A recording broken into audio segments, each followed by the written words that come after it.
আপনারা দেখছেন একুশে টেলিভিশন।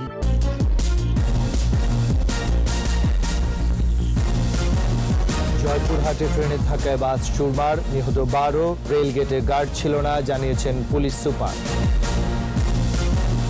বার কাউন্সিলের লিখিত পরীক্ষা বাতিলের দাবিতে মোহাম্মদপুর কেন্দ্রে বিক্ষোভ, ভাঙচুর। ইসির বিরুদ্ধে 42 বিশিষ্ট নাগরিকের অভিযোগ, তদন্তে সুপ্রিম জুডিশিয়াল কাউন্সিল গঠনের অনুরোধ। তাপমাত্রা নেমেছে 6 ডিগ্রিতে, মাসের শেষে তীব্র শৈত্যপ্রবাহ, জানিয়েছে আবহাওয়া অফিস।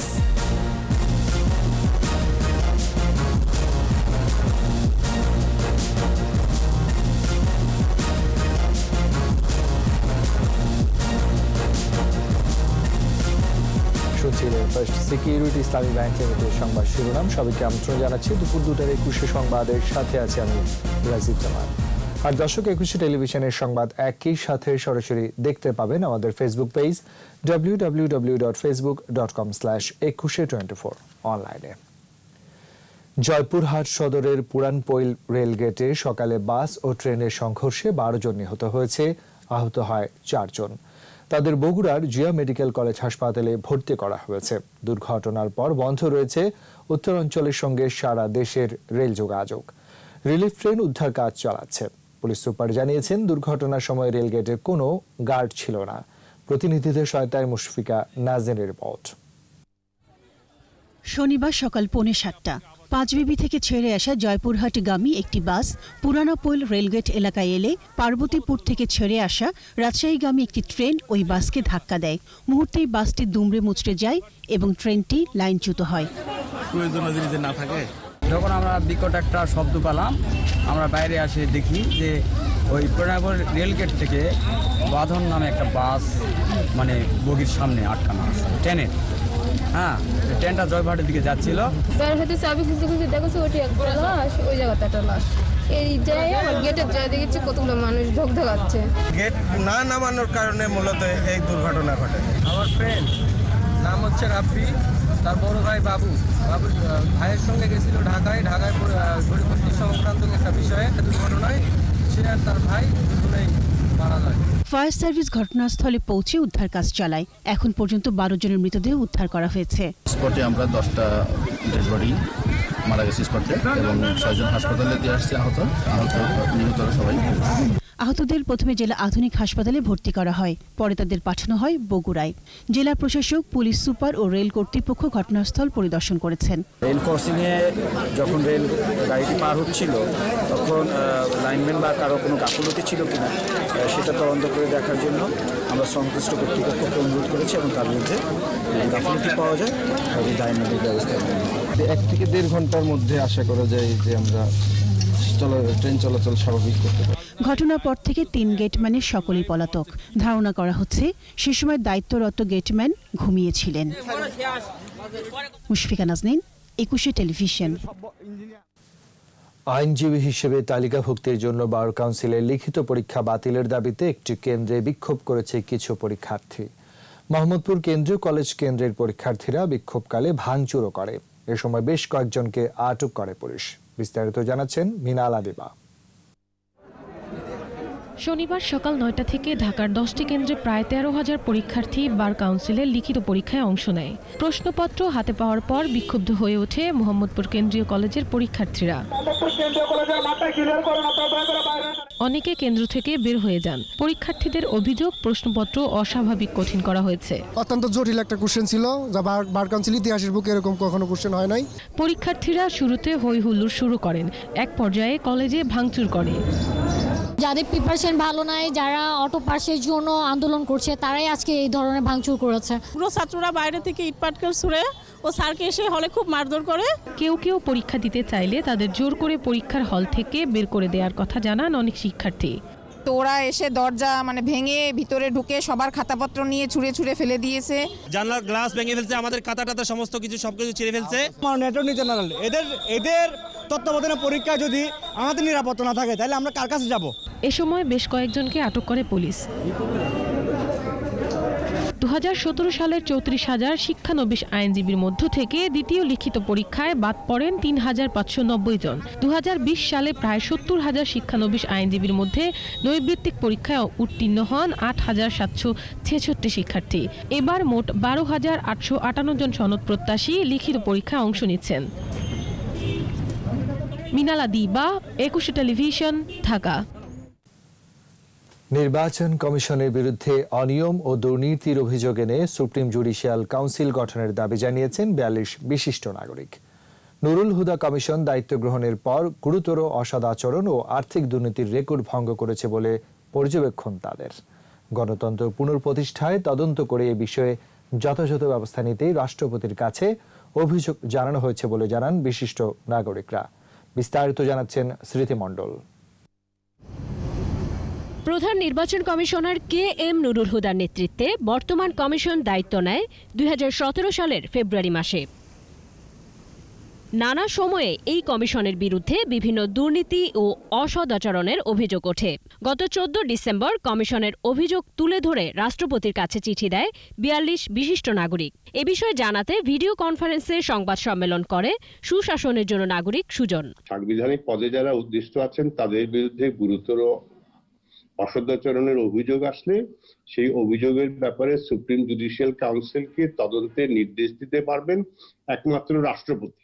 অভিযোগের তালিকায় শীর্ষে আছে বিশেষ বক্তা হিসেবে বক্তৃতা দেওয়ার নামে 2 কোটি টাকার মতো আর্থিক অনিয়ম, ইসিতে কর্মচারী নিয়োগ প্রক্রিয়ায় 4 কোটি 8 লাখ টাকার অনিয়ম এবং নিয়ম বহির্ভূতভাবে 3 জন কমিশনারের 3টি গাড়ি ব্যবহার। এছাড়াও ইভিএম ক্রয়, একাদশ জাতীয় সংসদ নির্বাচন সহ বর্তমান কমিশনের অধীনে সিটি নির্বাচনে অনিয়ম ও দুর্নীতির অভিযোগ তুলে ধরা হয়। এসব অভিযোগ তদন্ত করে যথাযথ ব্যবস্থা নিতে সুপ্রিম জুডিশিয়াল কাউন্সিল গঠনের দাবি জানিয়েছেন বিশিষ্ট নাগরিকরা। যে এই ধরনের আর্থিক অনিয়ম, দুর্নীতি এবং নির্বাচন সংক্রান্ত গুরুতর অসদাচরণের কারণে সংবিধানের 96 অনুচ্ছেদ অনুযায়ী সুপ্রিম জুডিশিয়াল কাউন্সিল গঠন করে এই অভিযোগের ব্যাপারে তদন্ত হওয়া উচিত সুপ্রিম জুডিশিয়াল কাউন্সিল করতে। এবং আমরা দৃঢ়ভাবে বিশ্বাস করি যে এই তদন্তে আমাদের উত্থাপিত অভিযোগগুলি সত্যি প্রমাণিত হবে এবং তারা গুরুতর অসদাচরণের দায়ে দোষী হবে।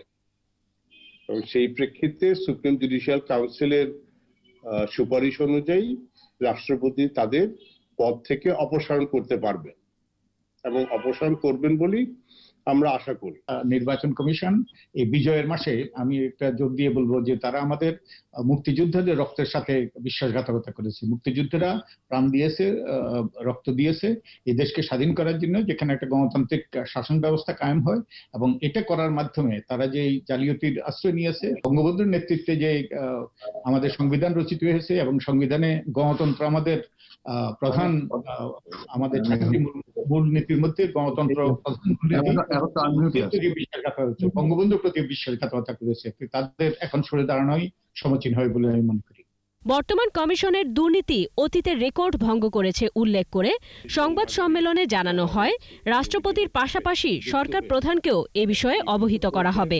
যতদিন এ বিষয়ে সিদ্ধান্ত গৃহীত না হয় ততদিন পর্যন্ত যারা কমিশনারগণ এবং প্রধান নির্বাচন কমিশনার তারা স্বেচ্ছায় দায়িত্ব থেকে অপসারণের একটা সিদ্ধান্ত গ্রহণ করতে পারে নিজেরা, এবং কেউ কেউ হয়তো বা নৈতিক অবস্থান থেকে পদত্যাগ করার সিদ্ধান্ত গ্রহণ করতে পারেন বলে আমরা মনে করি। এই ধরনের পরিস্থিতিতে সেটি অন্তত আত্মসম্মান বিশিষ্ট সম্পর্কিত মানুষের পক্ষ থেকে এই ধরনের আচরণ নিয়ে আমরা আশা করব। আবেদনের পক্ষে ইতিবাচক সাড়া পাবেন বলে আশাবাদ বিশিষ্ট নাগরিকদের। আগে হলে হয়তো আমরা স্মৃতি মণ্ডল, একুশে টেলিভিশন, ঢাকা। জয়ী হওয়ার জন্য নয়, নির্বাচনকে প্রশ্নবিদ্ধ করতে বিএনপি ভোটে অংশ নেয় বলেছেন আওয়ামী লীগ সাধারণ সম্পাদক ও সেতুমন্ত্রী ওবায়দুল কাদের। নওগাঁ জেলার মান্দা উপজেলা আওয়ামী লীগের সম্মেলনে ভিডিও কনফারেন্সে যুক্ত হয়ে কথা বলেন তিনি। শেখ হাসিনা সরকার সমালোচনায় ভয় পায় না, গঠনমূলক সমালোচনাকে আমরা স্বাগত জানাই, কিন্তু বিএনপির অপরাজনীতির জন্য জনগণই বিএনপিকে প্রত্যাখ্যান করেছে। তারা জয়ী হওয়ার জন্য নয়, নির্বাচনে আসে নির্বাচনকে প্রশ্নবিদ্ধ করার জন্য প্রকারান্তরে নিজেরাই নিজেদের পায়ে তারা কুড়াল মারছে। জনসমর্থন হারিয়ে রাজনীতির ভবিষ্যৎ নিয়ে বিএনপি চরম হতাশায় নিমজ্জিত। রংপুর, রাজশাহী ও ময়মনসিংহ বিভাগের উপর দিয়ে বয়ে যাচ্ছে মাঝারি শৈত্যপ্রবাহ। আজ দেশের সর্বনিম্ন তাপমাত্রা রেকর্ড করা হয়েছে কুড়িগ্রামে 6.6 ডিগ্রি সেলসিয়াস। আবহাওয়া অধিদপ্তর বলছে রোববার বরিশাল ও চট্টগ্রাম সহ দক্ষিণাঞ্চলে তা বিস্তৃত হতে পারে। আর মাসের শেষে আসছে তীব্র শৈত্যপ্রবাহ। সহকর্মীদের সহায়তায় মাসুমা লিসা রিপোর্ট। দেশের উত্তরাঞ্চলের কয়েকটি জেলায় বয়ে যাচ্ছে মাঝারি শৈত্যপ্রবাহ। জুবুথুবু হয়ে পড়েছে জনজীবন। আবহাওয়া অধিদপ্তর জানিয়েছে রোববার তা চট্টগ্রাম, বরিশাল সহ দক্ষিণাঞ্চলে বিস্তৃত হতে পারে। আর মাস শেষে আসতে পারে তীব্র শৈত্যপ্রবাহ।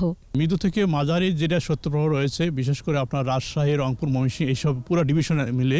আর রিজন যদি আমরা কনসিডার করি সেক্ষেত্রে দেখা যায় টাঙ্গাইল, যশোর, কুষ্টিয়া, এমন শ্রীমঙ্গল এবং বরিশালও আমরা তাপমাত্রা 10 নিচে আছে। বর্তমান যে কন্ডিশন এটা হয়তো আরও 3-4 দিন এরকমই বিরাজ করবে। তারপরে টেম্পারেচার একটু রাইজ করবে। আমরা আশা করছি হয়তো এই মাসের শেষের দিকে অথবা জানুয়ারি ফার্স্ট উইকে অনেক জায়গায় আপনার মৃদু থেকে মাঝারি, কোনো কোনো জায়গায় আপনার সিভিয়ার শৈত্যপ্রবাহ চলে আসতে পারে। শীতে অনেকটা স্থবির কুড়িগ্রামের মানুষের জীবনযাত্রা। দুর্ভোগে আছেন চরাঞ্চলে বসবাসকারী হতদরিদ্ররা। কাজকর্ম চলছে না, অনেকদিন হাতে বসি না, কোনো ইনকাম নাই।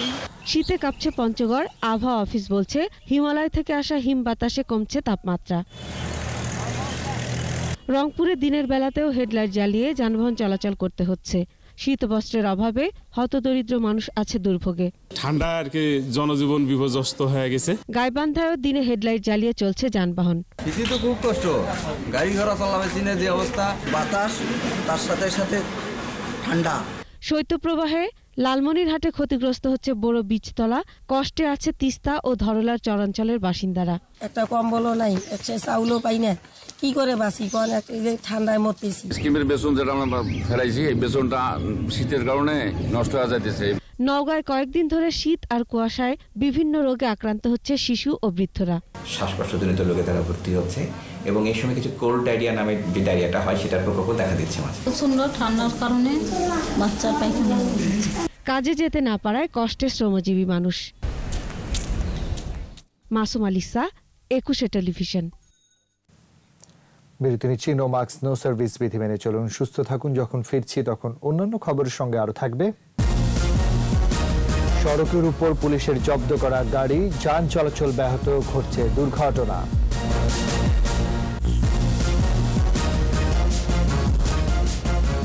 আবারও দুপুর 2টার 21 সংবাদ। কুষ্টিয়ায় বিপ্লবী বাঘা যতীনের ভাস্কর্য ভাঙার মামলায় 3 জনকে গ্রেফতার করেছে পুলিশ। তারা হলেন আনিসুর রহমান, সবুজ হোসেন ও হৃদয় আহমেদ। রাতে বিভিন্ন স্থান থেকে তাদের গ্রেফতার করা হয়। পুলিশ জানায় গোপন তথ্যের ভিত্তিতে মূল পরিকল্পনাকারী আনিসুলকে গ্রেফতার করা হয়। পরে তার দেয়া তথ্যে আরো 2 জনকে আটক করা হয়। এই ঘটনায় জড়িত বাচ্চু নামে আরো একজনকে গ্রেফতারের চেষ্টা চলছে। কলেজ পরিচালনা পর্ষদ ও অধ্যক্ষের সাথে ব্যক্তিগত দ্বন্দ্বের জের ধরেই ভাস্কর্য ভাঙচুরের ঘটনা ঘটেছে বলে প্রাথমিকভাবে নিশ্চিত হয়েছে পুলিশ।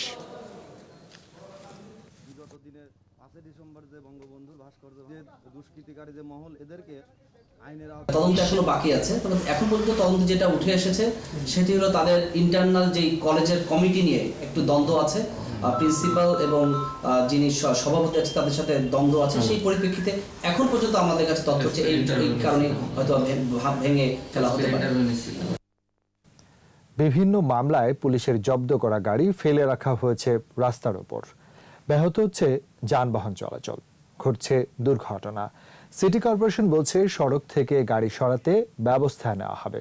মাহমুদ হাসানের রিপোর্ট। গুলশান থানার উল্টো দিকে বিচারপতি শাহাবুদ্দিন আহমেদ পার্কের সামনে 89 নম্বর সড়কের দৃশ্য এটি। দুপাশে ফেলে রাখা হয়েছে সড়ক দুর্ঘটনা সহ বিভিন্ন মামলায় আটক গাড়িগুলো। দুপাশে এভাবে গাড়ি ফেলে রাখায় সড়কের এক পাশ দিয়ে কোনো যানবাহন প্রবেশ করলে অন্য পাশেরটি দাঁড়িয়ে থাকতে হয়, বেঁধে যায় যানজট। এই গাড়িটা আসতেছে, আমি ঢুকছি হুট করে, আর একটা গাড়ি ঢুকে গেল, কিন্তু দেখা যায় না। কিন্তু আমরা যখন আসতে শুরু করি তখন দেখে জ্যাম হয়, আমাদের হয়তো পুরো ওদিক থেকে ঘুরে আসতে হয়। একটা গাড়ি এসে গেছে, এখন 2টা গাড়ি যারা ব্যাগে না দেয় একটা তাদের ক্রস করতে পারবো না। বিপরীত পাশ থেকে আসা গাড়ি নজরে না পড়ার কারণে ঘটছে দুর্ঘটনাও। হঠাৎ করে একটা গাড়ি আসলো, মানে কোনো সিগন্যাল ছাড়া আর কি না। পরে আমি ব্রেক করলাম, মানে হাইড্রোলিক তো করা ব্রেক করলাম, এই যে বাস পড়ে গেলাম আর কি। গুলশান বনানীর প্রধান সড়ক তো বটেই, শাখা সড়কগুলোতেও রাখা হয়েছে গাড়ি। এ বিষয়ে গুলশান থানায় গেলে ক্যামেরার সামনে কোনো কর্মকর্তা কথা বলতে রাজি হননি। প্রত্যেক থানায় একই প্রবলেম আছে, প্রত্যেক থানার সামনে দেখবেন যে পুরান গাড়ি পড়ে আছে, সমাধানটা কি করবে? একই রকম দৃশ্য চোখে পড়ে বনানী থানার চারপাশের সড়কে। ব্যবস্থা নেয়ার কথা জানিয়েছে উত্তর সিটি কর্পোরেশন। জনদুর্ভোগ না বাড়ে সেই লক্ষ্যে আমরা তাদের দৃষ্টি আকর্ষণ করেছি, তাদেরকে লিখিতভাবে মৌখিকভাবে জানিয়েছি, সুতরাং সংশ্লিষ্ট কর্তৃপক্ষ এই ব্যাপারে প্রয়োজনীয় ব্যবস্থা গ্রহণ করবেন। তবে খোদ উত্তর সিটির নগর ভবনের সামনের রাস্তায় রাখা হয় গাড়ি। মাহমুদ হাসান, একুশে টেলিভিশন, ঢাকা। সরকারের নিরুৎসাহিতকরণ নীতির সাথে করোনা সংক্রমণের বিরূপ প্রভাব, তারপরও কমেনি সঞ্চয়পত্র বিক্রি, বরং প্রথম 5 মাসেই পুরো অর্থবছরের লক্ষ্যমাত্রার কাছাকাছি পৌঁছে যায় বিক্রির পরিমাণ। এই প্রবণতায় বাড়ছে সরকারের সুদের বোঝা। বিনিয়োগের ভালো বিকল্প পেলে সঞ্চয়পত্র বিক্রি কমতে পারে বলে আশা কেন্দ্রীয় ব্যাংকের। মেহেদী হাসানের রিপোর্ট। বাজেট ঘাটতি মেটাতে বিদেশি উৎস ও দেশের ব্যাংক ব্যবস্থার পাশাপাশি সঞ্চয়পত্রের মাধ্যমেও ঋণ নিয়ে থাকে সরকার। সুদের হার বেশি হয় সঞ্চয়পত্র বিক্রিকে নিরুৎসাহিত করতে গত বছর 1 জুলাই থেকে মুনাফার ওপর কর হার 5% থেকে বাড়িয়ে 10% করা হয়। পাশাপাশি বাধ্যতামূলক করা হয় জাতীয় পরিচয়পত্র ও টিন সার্টিফিকেট। করোনা সংকটের শুরুতে মানুষের সঞ্চয় কমার আশঙ্কার কথা জানিয়েছিলেন অর্থনীতিবিদরা, তবে সঞ্চয়পত্র বিক্রিতে তার প্রতিফলন দেখা যায়নি। সাধারণ মানুষ বলছেন ব্যাংকের সুদের হার কম, অন্য যে কোনো খাতে বিনিয়োগে ঝুঁকি বেশি, তাই সঞ্চয়পত্রেই আস্থা তাদের। বয়স্ক লোকের জন্য এটাই ভালো, আর এটা সরাসরি ব্যাংকে যাচ্ছে, হ্যারাসমেন্ট কম, টাকা নিরাপদ এবং আমার নিজের নিরাপদ, এবং আমি এটা দিয়ে আমার সংসারটা চালাতে পারি, এই জন্য আমি সঞ্চয়পত্রে টাকা রাখছি। এটা রিটার্ন অনেক বেশি, প্রফিটটা বেশি। আমরা অন্যান্য ব্যাংকে যদি 500-550 টাকা পাই, এখানে 912 টাকার মতো পাই। মহামারীর মধ্যে সঞ্চয়পত্র বিক্রির এমন প্রবণতা অস্বাভাবিক হলেও কেন্দ্রীয় ব্যাংক বলছে এ সময় রেমিটেন্স প্রবাহ রেকর্ড ভেঙেছে, যার একটি বড় অংশ গেছে সঞ্চয়পত্রে। পাশাপাশি ব্যাংক আমানতে সুদের সর্বোচ্চ হার 6% বেঁধে দেওয়ার প্রভাব তো আছেই। যে সঞ্চয়পত্র এখন দিচ্ছে রেট তো অনেক ভালো। আমাদের বাংলাদেশ ব্যাংক কিন্তু এখন সব ব্যাংকে কিন্তু ওই যে 6% এবং 9% ফিক্সড করে দেওয়া হয়েছে, যে তুমি এফডিআর 6 এর বেশি নিয়ে দিতে পারবে না। পুঁজিবাজারের সাম্প্রতিক ঊর্ধ্বমুখী প্রবণতা টেকসই হলে এবং বন্ড মার্কেট শক্তিশালী হলে সঞ্চয়পত্র বিক্রি কমতে পারে বলেও মত এই কেন্দ্রীয় ব্যাংক কর্মকর্তার। এখন সুকু এবং অন্যান্য আরও কিছু কিছু বন্ড মার্কেটে চলে আসবে। ক্যাপিটাল মার্কেট যখন আস্তে আস্তে ভালো হয়ে যাবে, তখন দেখা যাবে কি এখান থেকে সঞ্চয়পত্র লোডটাও আস্তে আস্তে কমে যাবে। অক্টোবর শেষে সরকারের কাছে সঞ্চয়পত্রের মোট স্থিতি দাঁড়িয়েছে 3,17,828 কোটি টাকা। Mehedi Hasan, Ekushey television, Dhaka. No mask no service বিধি মেনে চলুন, সুস্থ থাকুন। নিচ্ছি আরো একটা বিরতি, যখন ফিরছি তখন অন্যান্য খবরের সঙ্গে আরো থাকবে। মডার্নার টিকা অনুমোদন দিল যুক্তরাষ্ট্র, বিশ্ব স্বাস্থ্য সংস্থার কোভ্যাক্স প্রকল্প ব্যর্থ হওয়ার ঝুঁকিতে। আর এরই সাথে শেষ করছি দুপুর 2টার 21 সংবাদ। যাবার আগে ফার্স্ট সিকিউরিটি ইসলামী ব্যাংক লিমিটেড সংবাদ শিরোনামগুলো জানাচ্ছি আরো একবার। জয়পুরহাটে ট্রেনের ধাক্কায় বাস চুরমার, নিহত 12, রেল গেটে গার্ড ছিল না জানিয়েছেন পুলিশ সুপার। বার কাউন্সিলের লিখিত পরীক্ষা বাতিলের দাবিতে মোহাম্মদপুর কেন্দ্রে বিক্ষোভ, ভাঙচুর। ইসির বিরুদ্ধে 42 বিশিষ্ট নাগরিকের অভিযোগ, তদন্তে সুপ্রিম জুডিশিয়াল কাউন্সিল গঠনের অনুরোধ। তাপমাত্রা নেমেছে 6 ডিগ্রিতে, মাসের শেষে তীব্র শৈত্যপ্রবাহ জানিয়েছে আবহাওয়া অফিস।